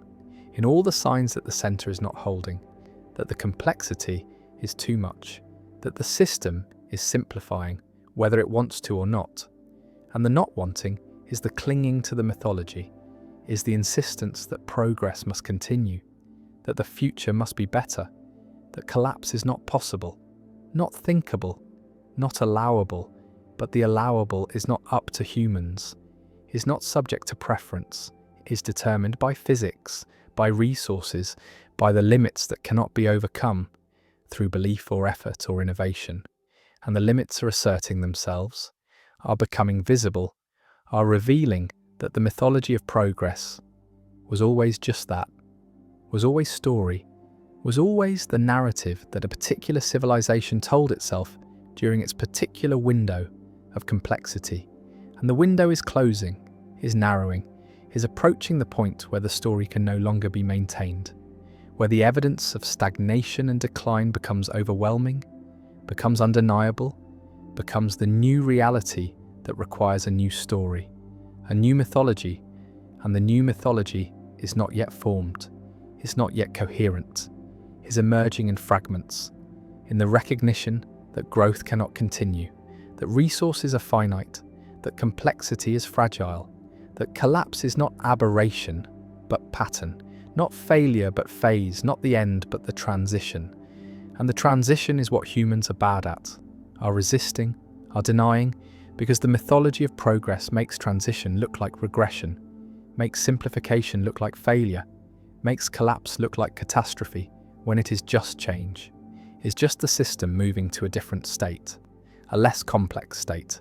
a state that requires less energy, less resources, less organization. And the less is not worse, is not better, is just different, is the configuration that is possible given the conditions, and the conditions are changing, are no longer supporting the complexity, are no longer providing the energy, are no longer maintaining the stability. And so the system is responding, is adapting, is simplifying, and the simplifying is collapse, is the end of the mythology, is the revelation that progress was never linear, was never guaranteed, was never more than a temporary pattern that emerged under specific conditions, and that is now ending as those conditions change. And the changing is not stoppable, is not reversible, is the natural progression of complex systems, is what happens when entropy reasserts itself, when the local order that was maintained at great cost can no longer be maintained, and what remains is disorder, is simplicity, is the lower energy state that does not require the constant input, the constant effort, the constant belief in progress, that was never more than belief, was never fact, was never discovery, was always mythology, and mythologies end are always ending, are replaced by new mythologies that make sense of the new conditions, and the new conditions are simplification, are localization, are the breakdown of the global systems that defined progress, that made progress visible, that created the metrics by which improvement was measured, and the measuring is ending, is becoming irrelevant because the systems that supported the measuring are fragmenting, are collapsing, are revealing that they were never as solid as they seemed, were always contingent, always temporary, always dependent on conditions that are now changing, and the changing is what humans must adapt to, must respond to, must accept, because the accepting is what allows response, what allows adaptation, what makes survival possible. And survival is not progress, is not improvement, is just continuation, is just the persistence of life in new forms, in simpler forms, in forms that do not require the mythology of progress, that do not assume the future will be better, that do not measure themselves against an imagined trajectory of improvement. And the imagined was always the problem, was always the mythology, was the story that made sense when complexity was increasing, when energy was abundant, when resources seemed infinite, but none of those conditions hold. Anymore, none of those assumptions are valid. And so the mythology is crumbling, is being revealed as mythology. And what is being revealed is not that progress was false, but that it was conditional, was temporary, was the pattern of a particular phase. And the phase is ending, is giving way to a different phase, a phase of simplification, of localization, of the breakdown, of complexity. And the breakdown is not the end, but is transition, is the movement from one state to another, from high complexity to lower complexity, from global systems to local systems, from the mythology of progress to something else, to some other story, some other way of making sense of time, of organizing history, of understanding change. And the understanding is what is needed, is what allows the transition to be navigated, allows collapse to be survived, allows the species to persist beyond the mythology, beyond the belief in progress, into a future that is not better or worse but different, is not moving forward or backward, but is just moving, is just changing, is just the continuation of patterns that have always characterized life, that have always characterized civilizations, that have always involved cycles of increase and decrease, of complexity and simplification, of rise and fall, and the fall is not tragedy, is not failure, is just the other half of the cycle, is the return that follows every advance, is the simplification that follows every increase in complexity, is the natural, inevitable, thermodynamically necessary end of every period of growth. And growth cannot be infinite, cannot continue forever, must end, must reverse, must give way to simplification. And the simplification is happening, is visible, is undeniable once the mythology is set aside, once the belief in progress is recognized as belief, as story, as narrative that served a purpose but is no longer serving that purpose, is no longer making sense of the present, is no longer predicting the future, is no longer functioning as mythology should function. And so it is being abandoned, is being replaced, is giving way to new stories, new frameworks, new ways of understanding time. And the new ways are not yet clear, are not yet coherent, are emerging in the recognition that progress was always mythology, that linear time was always story, that improvement was always interpretation, and that the patterns of history are not linear but cyclical, not progressive but oscillating, not moving toward anything but just moving, just changing, just expressing the dynamics of complex systems that arise and fall, that order and disorder, that complexify and simplify in rhythms that have nothing to do with progress, nothing to do with improvement, nothing to do with the narratives that humans tell, but are just the way things work, the way systems behave, the way entropy plays out in the temporary pockets of order that are life, that are civilization, that are all the complexity that seems permanent but is actually fleeting, actually momentary, actually the brief resistance to the overwhelming tendency toward disorder. And the disorder is not evil, is not failure, is not the end of meaning, is just the default state, the equilibrium, the simplicity that complex systems return to. And the return is not tragedy, but is nature, is physics, is the way things are. And accepting this, accepting that progress was mythology, that collapse is natural, that the future is not moving forward, but is just moving, is what allows the transition, allows the adaptation, allows the species to survive beyond the mythology, beyond the belief that made sense for a while, but makes sense no longer. And the no longer is now, is the present, is the moment when the mythology is crumbling, is being revealed as story, and the story is ending. Not because it was false, but because it was conditional, was applicable only under certain conditions, and the conditions have changed, are changing, are no longer supporting the narrative, are no longer making progress visible, are no longer sustaining the belief, and so the belief is fading, is being replaced by something else, by the recognition that time is not linear, that history is not progressive, that the future is not determined by the past in any simple way, that complexity and simplicity alternate, that rise and fall are phases of the same cycle. And the cycle is what matters, is what persists, is what continues beyond any particular civilization, beyond any particular mythology, beyond any particular belief about where time is going or what the future holds. Because the future holds nothing except change, holds nothing except the continuation of patterns that have always operated, that operate now, that will continue to operate regardless of what humans believe, regardless of what stories they tell, regardless of the mythologies they construct to make sense of their existence. And the existence continues, adapts, persists, not through progress but through change, not through improvement but through transformation, not through moving forward but through moving, just changing, just being what systems are, which is dynamic, unstable, temporary, and always, eventually, inevitably, returning to simplicity, returning to disorder, returning to the state from which complexity briefly emerged and to which it always returns. And the return is not the end, but is the pattern, is the cycle, is the way things work. And working with this, accepting this, understanding this, is what allows humans to move beyond the mythology of progress, beyond the belief in linear time, beyond the narrative of improvement,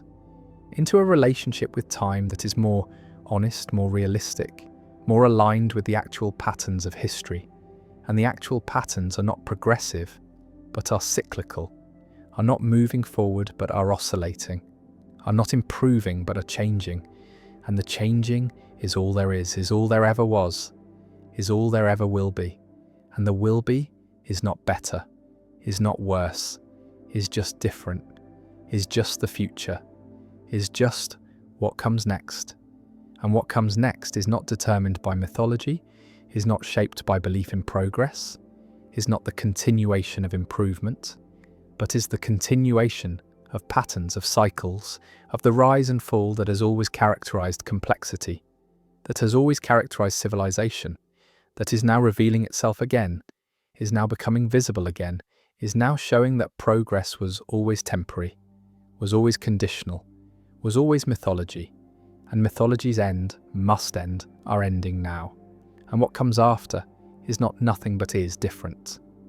Is the next story, the next framework, the next way of making sense of time, and the sense that is made will not include progress, will not assume improvement, will not project linear advance, but will recognize cycles, will accept collapse, will understand that complexity and simplicity alternate, that neither is permanent, that both are phases, and that the phase of progress, the phase of increasing complexity, the phase of the mythology is ending, is giving way to simplification, to collapse, to the next phase of the cycle. And the next phase is not tragedy, is not the end, is just different, is just what comes after growth, is just the return to lower complexity, and the return is natural, is inevitable, is happening now. And recognizing this, accepting this, understanding this is what allows the transition, what allows the adaptation, what makes survival possible beyond the mythology, beyond the belief in progress, beyond the narrative that time moves forward. Because time does not move forward, time just moves, just changes, just continues. And the continuing is not progress, but is just continuation, is just the persistence of patterns, of cycles, of the dynamics that have always operated and will always operate, regardless of what humans believe, regardless of the mythologies they construct, regardless of the stories they tell themselves, to make the chaos bearable. And the chaos is bearable, has always been bearable, is just change, is just the way things are. And the way things are does not include progress, does not include improvement, does not include the mythology, includes only change, only cycles, only the oscillation between complexity and simplicity, between order and disorder, between the rise that seems like progress and the fall that reveals. It was always just phase, just pattern, just the temporary resistance to entropy that all complex systems represent. And the representation is ending, is collapsing, is returning to simplicity. And the simplicity is not the end, but is the beginning, is the ground from which new complexity might emerge,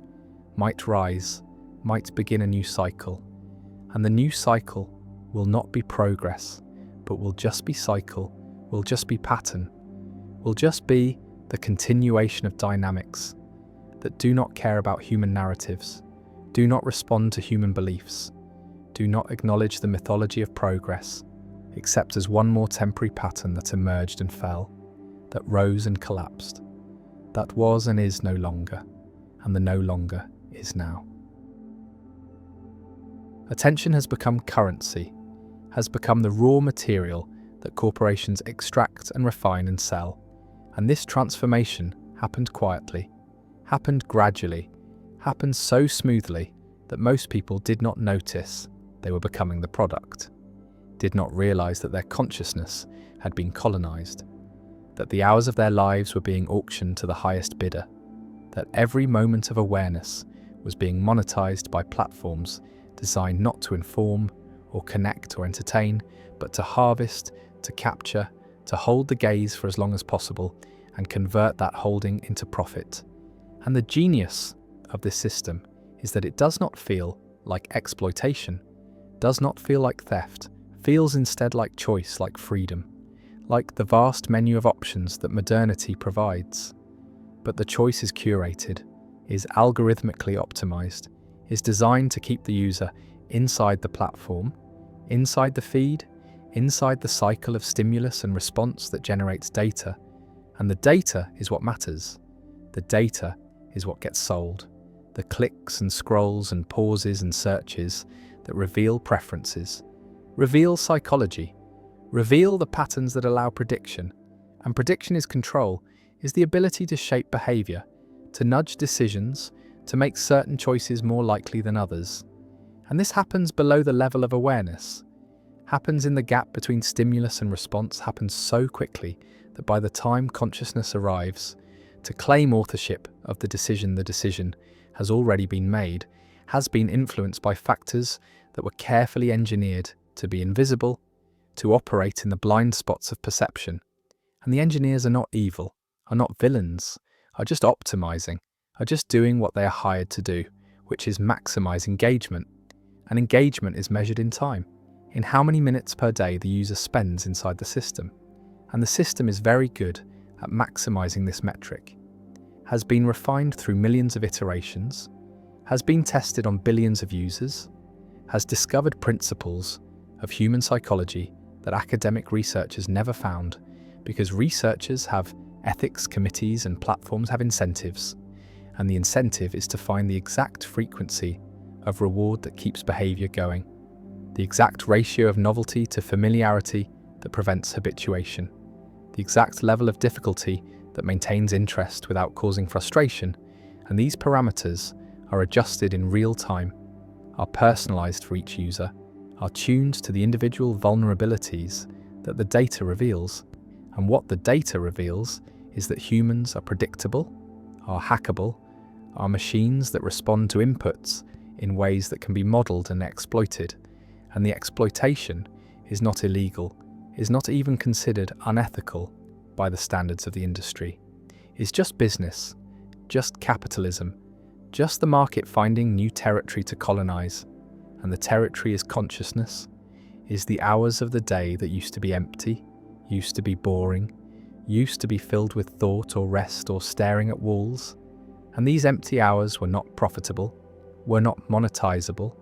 were waste from an economic perspective, and so they had to be filled, had to be captured, had to be converted into engagement. And the tools for this conversion are apps, are platforms, are devices that promise connection and deliver isolation, promise information and deliver distraction, promise empowerment and deliver addiction. And the addiction is not metaphorical, is not exaggeration, is literal, is the same neural pathways, the same dopamine dynamics, the same withdrawal symptoms that characterize substance addiction. And the platforms know this, have hired neuroscientists and psychologists to make the products more addictive, more compelling, more difficult to resist, and resistance is framed as weakness, as lack of self-control, as personal failing. But this framing obscures the asymmetry of power, obscures the fact that individuals are competing against teams of PhDs with unlimited resources and sophisticated tools. And in this competition, the individual always loses, always ends up scrolling, always ends up checking, always ends up giving the platform what it wants, which is attention. And attention is finite, is the one resource that cannot be manufactured or expanded, is strictly limited by the hours in a day and the capacity of the nervous system. And so the competition for attention is zero-sum, is a war where every platform is fighting every other platform, and all of them are fighting against sleep and work and relationships and anything else that might occupy consciousness. And the platforms are winning, are capturing more hours every year, are extending their reach into moments that used to be sacred, used to be protected, used to be offline. And offline is becoming a luxury, is becoming something only the wealthy can afford, because opting out requires discipline and alternatives and the knowledge that opting out is even possible. And most people do not have this knowledge, do not see the system, do not recognize that their attention is being farmed. And even those who do recognize it often cannot escape, cannot resist, because the platforms are too useful, too convenient, too integrated into the infrastructure of modern life. And to reject them is to reject participation, to accept isolation, to make life harder in exchange for autonomy. And most choose convenience over autonomy, choose connection over sovereignty, choose the platform over the void.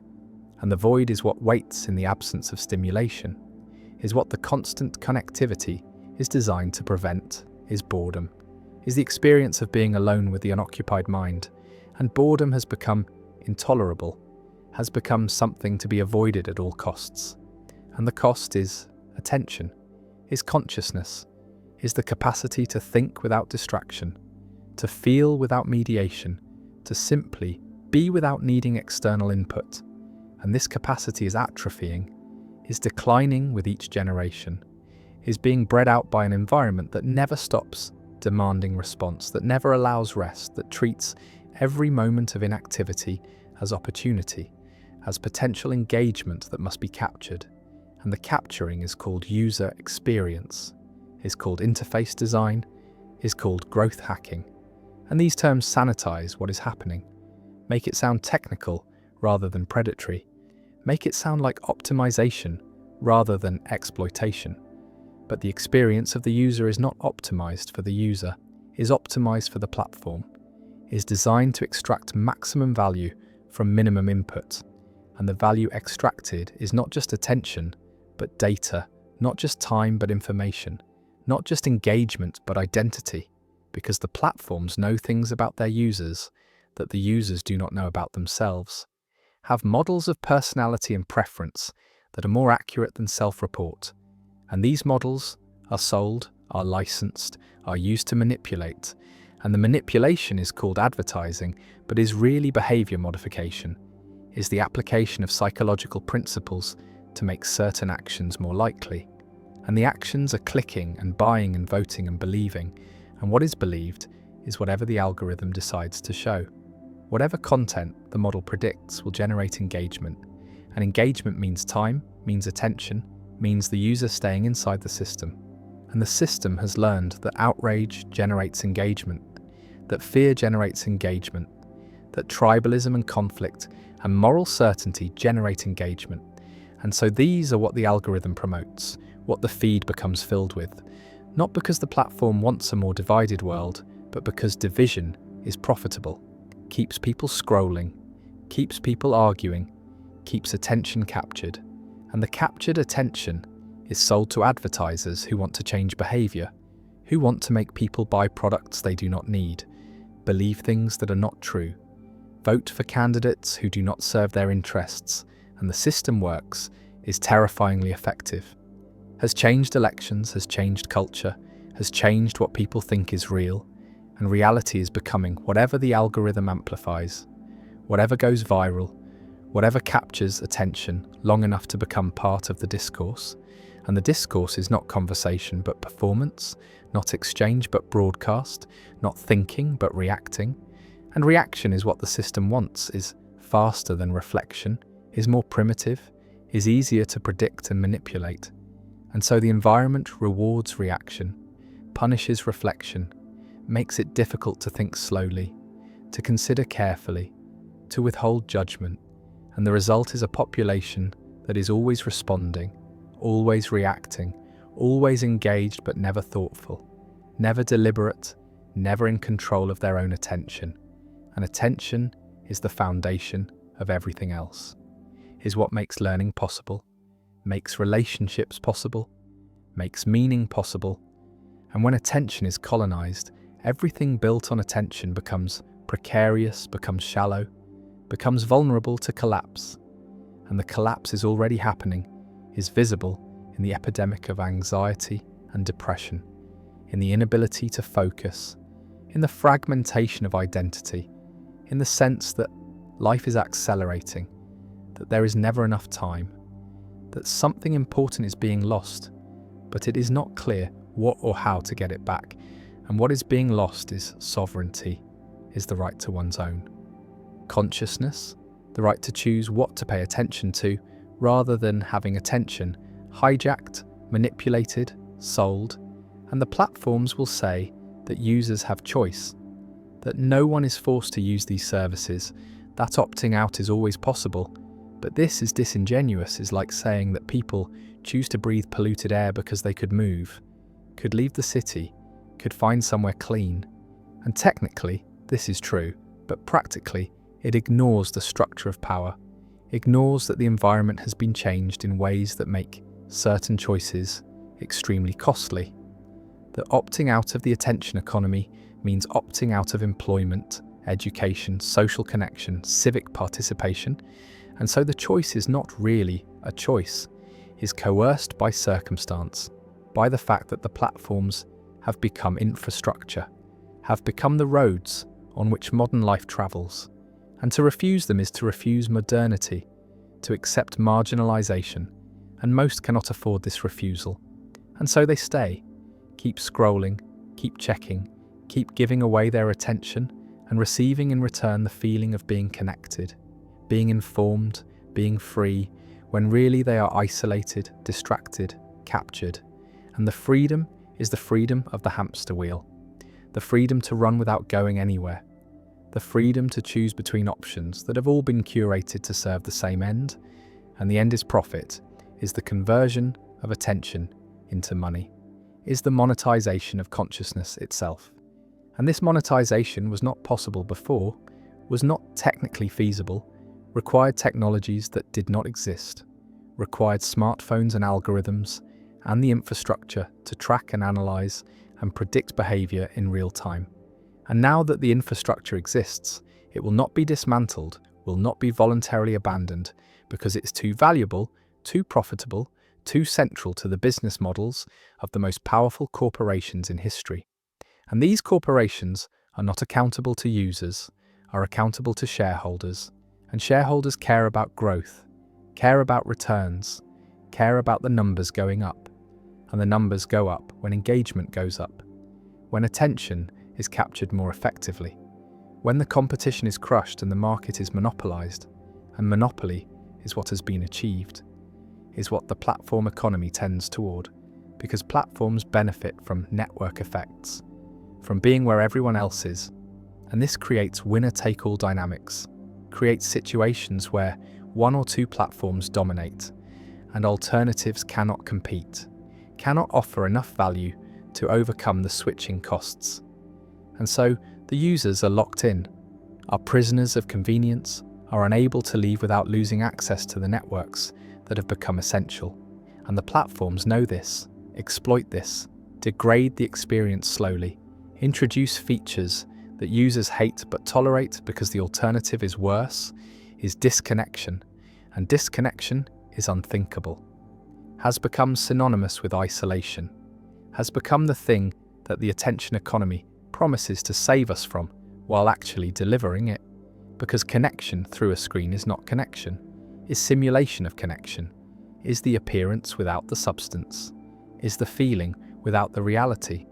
And the reality is that real connection requires presence, requires attention that is not divided, not distracted, not mediated by an algorithm that is optimizing for something other than the relationship.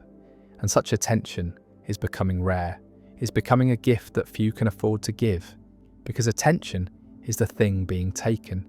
is the thing being sold, is the thing that there is never enough of, because it is always being redirected, always being pulled toward the next notification, the next update, the next thing designed to capture and hold and extract. And the extraction is invisible, feels like nothing, feels like just a moment, just a quick check, just staying informed. But the moments accumulate, the checks compound, and hours dissolve into fragmented minutes, into broken attention that cannot sustain thought, cannot maintain focus, cannot build anything that requires depth or complexity or sustained engagement. And depth is what is being lost, is what the attention economy is incompatible with, because depth requires time, requires the ability to stay with difficulty, to tolerate confusion, to sit with questions that do not have immediate answers. And the platforms cannot tolerate this, cannot allow users to sit, must keep them moving, must keep them scrolling, must keep them in the state of perpetual seeking that never finds, perpetual consuming that never satisfies. And satisfaction is the enemy, is what would cause the user to stop, to disengage, to leave the platform. And so satisfaction must be prevented, must be deferred, must be replaced with the promise of satisfaction, with the feeling that the next thing will be the thing, the next scroll will reveal something worth the time. And this promise is never fulfilled, is never intended to be fulfilled, is the mechanism that keeps the machine running, keeps the user trapped in the loop. And escape requires recognizing the loop, requires seeing the mechanism, requires understanding that the feeling of freedom is the trap, that the choice is the cage, that the attention economy is not serving the user but is using the user, is extracting value and leaving behind exhaustion, fragmentation, the sense that life is happening somewhere else, to someone else, and the screen is a window onto that other life, but never a door, never a way through, only a way to watch, to consume, to experience vicariously. And vicarious experience is not experience, is its negation, is the replacement of doing with watching, of living with scrolling, of being with performing. And performance is what the platforms demand. Demand the curation of identity, the presentation of self that is always positive, always successful, always enviable. And this performance is exhausting, is alienating, is the source of the anxiety that drives people back to the platforms looking for relief. And the platforms provide relief in the form of more content, more distraction, more opportunities to forget that the self being performed is not the self being lived, that the gap between them is growing, that authenticity is becoming impossible in an environment that punishes vulnerability and rewards spectacle. And spectacle is what the algorithm amplifies. What goes viral, what captures attention at scale, and attention at scale is what matters, is what generates revenue, is what makes certain voices loud and others silent, and the silence is not absence but erasure, is the algorithmic decision that certain content does not generate engagement, does not deserve distribution, does not align with the platform's interests, and interests are commercial, are about keeping users inside the system, and anything that might cause users to leave, to think, to question, to disconnect, is deprioritized, is hidden, is effectively censored not by decree but by code, by the automated decisions of systems that have no conception of truth or value or importance, only of engagement, and engagement is the wrong metric, is optimizing for the wrong thing, is maximizing time spent rather than time well spent, and the distinction matters because not all attention is equal. Some attention is nourishing and some is depleting. Some makes life richer and some makes it poorer, but the algorithm cannot distinguish, does not care, measures only duration and intensity. And intensity is easy to generate through outrage, through fear, through the triggering of emotions that demand response. And so the feed becomes a stream of triggers, becomes designed to provoke, to upset, to capture attention through the primitive circuits that evolved to detect threat. And these circuits are not designed for the modern world, are designed for a world where threats were physical, immediate, escapable, not abstract, permanent, global, and the mismatch creates chronic activation, creates a state of perpetual vigilance that wears down the nervous system, that depletes resources, that makes rest impossible because the threats never stop, the feed never ends, the notifications never cease, and the only way to stop them is to disconnect, to turn off, to reclaim attention. But disconnection feels dangerous, feels like missing something, feels like falling behind, and falling behind is unacceptable in a culture that valorizes productivity, that measures worth in output, that treats every moment as resource to be optimized. And optimization means elimination of waste. And waste includes rest, includes boredom, includes the empty time that used to be when consciousness could wander, could explore, could discover itself. And this discovery is what is being prevented, is what the colonization of attention makes impossible. Because to know oneself requires attention turned inward, requires time that is not filled, requires boredom. And boredom is not absence, but presence, is the mind meeting itself without distraction, without mediation, without escape. And this meeting is where insight comes from, where creativity comes from, where meaning comes from. But the platforms cannot monetize insight, cannot sell creativity, cannot profit from meaning. And so these are sacrificed, are traded for engagement, for the illusion of productivity, for the feeling of being busy that is actually being used, being exploited, being colonized. And the colonization is complete when it becomes invisible, when it feels like nature, when the user cannot imagine life without the platform,